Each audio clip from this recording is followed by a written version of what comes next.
In today's video, we're discussing the details on the engine cover from a Mark II Leon, saying where you can purchase one for yourself, and also showing you how you can customize it to make it your own.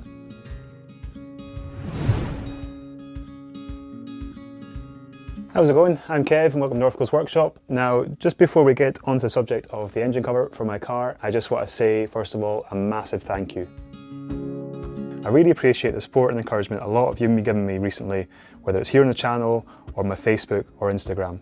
Also the likes and especially the comments, whether it's you the viewer saying thank you for a video that's helped you do something or fix something, or suggesting other videos I could make that would be beneficial for viewers, or maybe just offering me advice that can educate me. Some comments have taught me how to use Google Translate as well, not that I'm complaining. Anyway, it's really appreciated. Now don't get me wrong, I like seeing my subscriber count grow gradually, but honestly the best bit about YouTube so far I've felt is the feeling of accomplishment that I've helped someone out. Even if it's just one person per video, or even entertained them slightly, or maybe a little, then I'm not the funniest. So yeah, thank you to you the viewer for clicking on the video, for tuning in, for being here, for wanting to know about this engine. Oh yeah, for wanting to know about the engine cover, right. Cut a wee cinematic, I'll go and dry my eyes.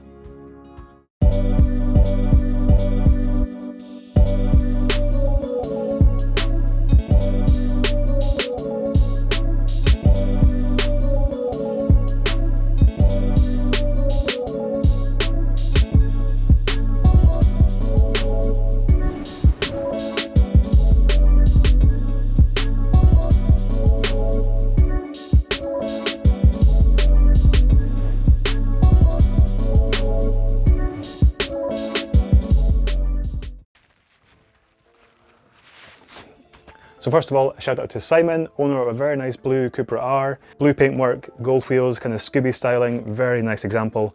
Anyway, Simon asked the question, where did I get my engine cover from?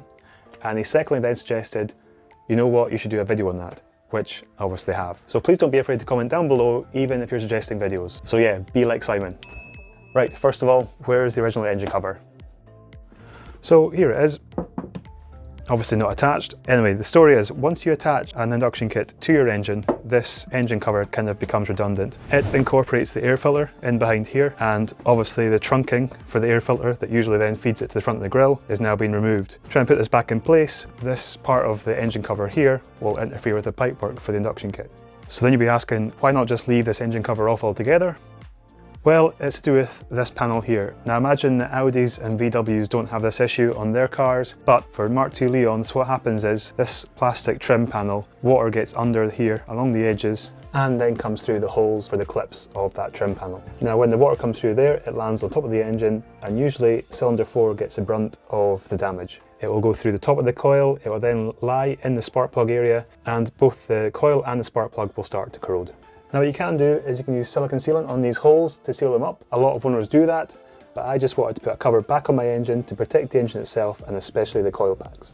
So what engine cover options do you have for this? Well, what you could do is use the original engine cover and modify it by cutting this part off here and maybe doing some adjustments on the back of the engine cover as well to make it fit. But some owners prefer to keep this intact in case they remove the induction kit from the car and want to put the engine cover back on to sell the car later on. And then the option of an Audi TTS engine cover, which doesn't have an air filter incorporated into it as standard. Now you can buy a second-hand one if you can find one, because they're quite hard to find these days, or if you want to look for a brand new one, think at the time of this video they're about 185 quid on the AKS tuning website. And then you can leave them as they are, standard, or you could have them sprayed or hydro-dipped. So that then leads us on to the main question, where did I get my engine cover from? So a few of you eagle-eyed viewers out there might have noticed the stamp down here on the engine cover, Creation Motorsport. Now, if you jump on their website online, they do two engine covers for this engine. They have one that's plain, and they have one that's got a 2.0 TFSI stamp across it. And out of the two, I know which I prefer. So the engine cover itself is fixed on 2 points here beside the timing belt cover, actually using the existing fixings, and one final fixing over here on the cam chain housing. So you will need one additional bolt and washer to go through this hole.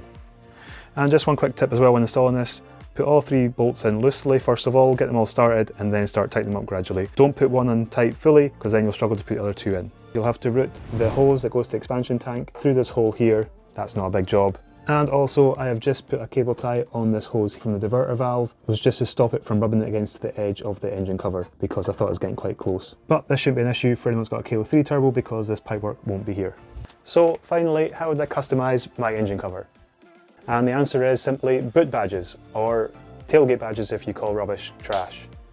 Trash? No. Rubbish. Anyway, it's the letters or logos that we all have stuck on the arse of our cars. Well, I used to have on the back of my car, but I debadged it, but they are still there. Anyway, basically anything you want, but it has to be resistant to heat, because if you give the car beans, then it's obviously going to get hot in there. Do they know what beans means? Sorry, I mean drive it enthusiastically. Anyway, there's a company called 80 Designs that do really good 3D printed acrylic badges, and they'd be ideal for this actually. I purchased some badges recently from them for the front and the back of my car, which I did a separate video on. And simply whatever you choose, whether it's the acrylic badges or just boot badges yourself, make it your own. Make it something unique and make it something different. Just make sure you use the 3M sticky pads. That's the genuine 3M sticky pads to affix it onto the engine cover. And if you want to catch a video where I apply these badges to my car, then click this video up here, or maybe you'll be interested in a video that YouTube thinks you'll enjoy, just below it here. If you have any questions at all regarding the engine cover or anything else you want to ask, drop it down below in the comment section. Don't forget to hit thumbs up as well, show your appreciation, and I'll catch you next time. Cheers! Trash.